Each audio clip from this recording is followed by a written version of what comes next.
जय जगन्नाथ दर्शक बंधु आज भिडियो रे जानिबा वृष राशि व्यक्तिविशेष मानकर जन्म ठारू मृत्यु पर्यंत अनेक रहस्यमय कथा विषय रे जेपरिकी एमानंकर चरित्र स्वभाव खाद्य रुचि कर्मक्षेत्र शिक्षा विवाह एवं आयुष्य काल एमिति अनेक किछि विषय वस्तु उपरे आज आमे आलोचना करिबा।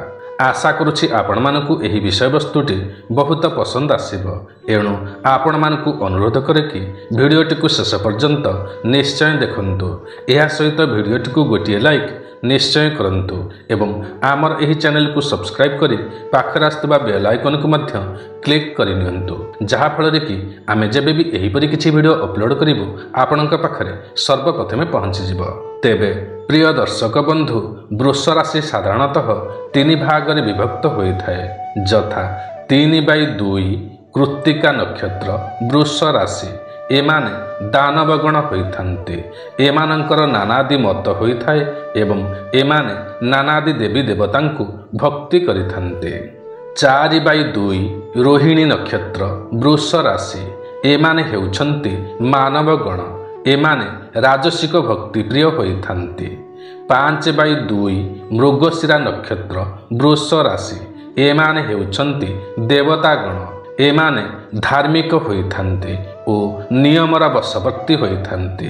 प्रिय दर्शक बंधु वृष राशि व्यक्ति माने षंढ परि लढ़ुआ होइथान्ति, आगुआ होइथान्ति, साहसी होइथान्ति, जिदखोर होइथान्ति, क्षणकोपी होइथान्ति, बुद्धिमंत होइथान्ति, कौशली होइथान्ति, दूर सतर्क दृष्टियुक्त होइथान्ति, माया जंजाल युक्त होइथान्ति, परहितकारी होइथान्ति, शत्रुवादी होइथान्ति, राज्य कार्य उत्साही होइथान्ति, उदार होइथान्ति, कला विद्या प्रिय होइथान्ति।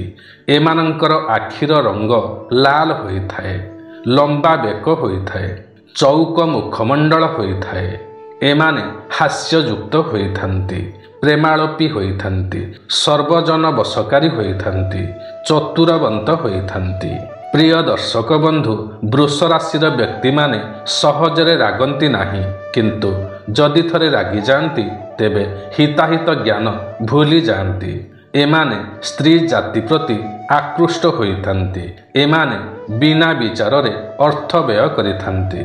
वृष राशि व्यक्ति मानकर रोग फुसफुस रोग, कोष्ठकाठिन्य रोग, निमोनिया रोग, पुष्टिहीनता, गला रोग, नाक रोग, मधुमेह रोग, गुप्त रोग, मुख रोग इत्यादि रोग मान देखा देई थाए।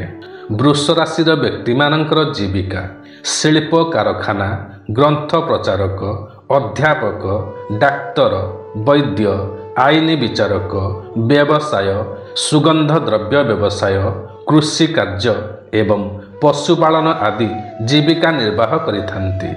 एमानंकर आय अपेक्षा व्यय अधिक होइथाए। एमाने जदि जन्मस्थान छाड़ी देश विदेश रे रही कार्य करती तेबे आर्थिक स्थिति रे एमानंकर उन्नति आसीथाए। एमाने सत्य संधान रे लागी रुहंती, एमाने स्त्री पुओ झियर भल संसार करती, किंतु सेमाने रोगाक्रांत होइथान्ति। अधिकांश समय रे परिवार रे जमीबाड़ीर कलह को नहीं अशांति देखा देइथाए। शिक्षार्थी माने पाठ पढ़ारे सफल होइथान्ति, किंतु आलस्य युक्त होइथान्ति। वृष राशि विवाह योग 14, 21 एवं 26 वर्ष बयस रे विवाहर योग रही थाए एवं 1 रु अधिक विवाहर योग मध्य रही थाए। वृष राशि अशुभ समय जन्म ठारू 8 वर्ष 28 रु 35 वर्ष पर्यंत खराब चली थाए। परिवार रे दुख, अभाव, शोक, संताप, अर्थहानि, अपव्यय, शरीर रे कष्ट देखा देई थाए। 9 वर्ष रु 26 वर्ष, 37 वर्ष रु 45 वर्ष मध्य कार्य पूर्ण होई न थाए एवं एही समय रे मिछ निंदा, अपवाद, मिछ केस मकदमारे फसी पारंती। वृष राशिर शुभ समय 26 रु 30 वर्ष मध्य शुभ समय होइथाए। एही समय रे किछि ना किछि उन्नतिमूलक कार्य समापन होइथाए। 46 ବର୍ଷରୁ 51 ବର୍ଷ ମଧ୍ୟରେ ଅତି ଖରାପ ସମୟ ହୋଇଥାଏ। 52 ବର୍ଷ 7 ମାସରେ ମୃତ୍ୟୁ ତୁଲ୍ୟ କଷ୍ଟ ଅଛି। 88 ବର୍ଷରୁ 99 ବର୍ଷ ମଧ୍ୟରେ ମୃତ୍ୟୁର ଯୋଗ ରହିଥାଏ। ବୃଷ ରାଶିର ବ୍ୟକ୍ତିମାନଙ୍କର ଶୁଭ ବାର ହେଉଛି ଶୁକ୍ରବାର। ଅନ୍ୟ ବାରମାନଙ୍କରେ ସେତେଟା ଶୁଭ ହୋଇନଥାଏ। ପ୍ରତିବର୍ଷର ନଭେମ୍ବର ମାସ ଏବଂ ପ୍ରତି ମାସର 5, 10, 14 ଏବଂ 20 ତାରିଖ ଅଶୁଭ ହୋଇଥାଏ ଏବଂ ପ୍ରତି ମାସର ଶନିବାର ଅଶୁଭ ହୋଇଥାଏ। ଏମାନଙ୍କ ପାଇଁ ଲାଲ ରଙ୍ଗର ବସ୍ତ୍ର ଓ ଦ୍ରବ୍ୟ ଅଶୁଭ ହୋଇଥାଏ।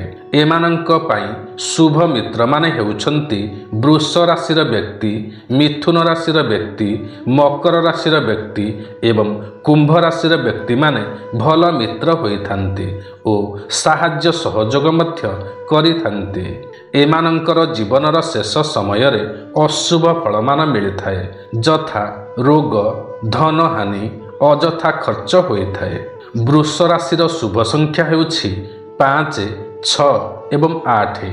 ଶୁଭ ରଙ୍ଗ ହେଉଛି ଧଳା ରଙ୍ଗ। ଗ୍ରହ ଶାନ୍ତି ପାଇଁ ରୂପାର ମୁଦି କିମ୍ବା ରୂପାର କଡ଼ାକୁ ଶୁକ୍ରବାର ଦିନ ପୂଜା କରି ଧାରଣ କଲେ ଅନେକ ଶୁଭ ଫଳ ମିଳିଥାଏ ଏବଂ ଧନ ବୃଦ୍ଧି ଘଟିଥାଏ। ଏହା ସହିତ ମା ଭଗବତୀଙ୍କ ସ୍ତୁତି ପାଠ, ଅଷ୍ଟମୀ ବ୍ରତ ଏବଂ ଗାଈକୁ ପୂଜା କଲେ ଅତ୍ୟନ୍ତ ଶୁଭ ଫଳ ମିଳିଥାଏ। ବୃଷ ରାଶି ବ୍ୟକ୍ତିମାନଙ୍କର ଶୁଭ ଦିଗ ହେଉଛି ଦକ୍ଷିଣ ଦିଗ, ଏଣୁ ଦକ୍ଷିଣ ଦିଗକୁ ଯାତ୍ରା କଲେ ଶୁଭ ଫଳ ମିଳିଥାଏ। ବୃଷ ରାଶିର ବ୍ୟକ୍ତିମାନଙ୍କ ପାଇଁ ଘାତ ବାର ହେଉଛି ଶନିବାର। ବୃଷ ରାଶିର ଲକି ନମ୍ବର ହେଉଛି 1, 3 ଏବଂ 5। ଏବେ ଜାଣିବା ବୃଷ ରାଶି ବ୍ୟକ୍ତିମାନଙ୍କର ରିଷ୍ଟ ବା ଘାଟି। 1, 4, 5, 10, 16, 22, 26, 48, 52, 62 ଏବଂ 77 ବର୍ଷ ବୟସରେ ଅନେକ ରିଷ୍ଟ ଦେଖା ଦେଇଥାଏ, ଯଥା ଦୁଃଖ କଷ୍ଟ, ରୋଗ, ଶୋକ, ଶତ୍ରୁ ଭୟ, ଅଗ୍ନି ଭୟ, ଅପମୃତ୍ୟୁ ଭୟ, ଅସ୍ତ୍ରାଘାତ ଇତ୍ୟାଦି ଅଶୁଭ ମାନ ଦେଖା ଦେଇଥାଏ।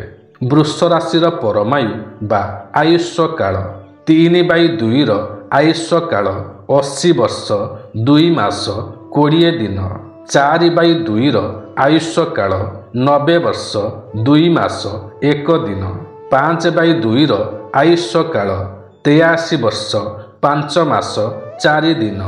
ତେବେ ପ୍ରିୟ ଦର୍ଶକ ବନ୍ଧୁ, ଆପଣମାନଙ୍କୁ ଆଜିର ଏହି କାର୍ଯ୍ୟକ୍ରମଟି କିପରି ଲାଗିଲା ନିଶ୍ଚୟ କମେଣ୍ଟ କରି ଜଣାଇବେ।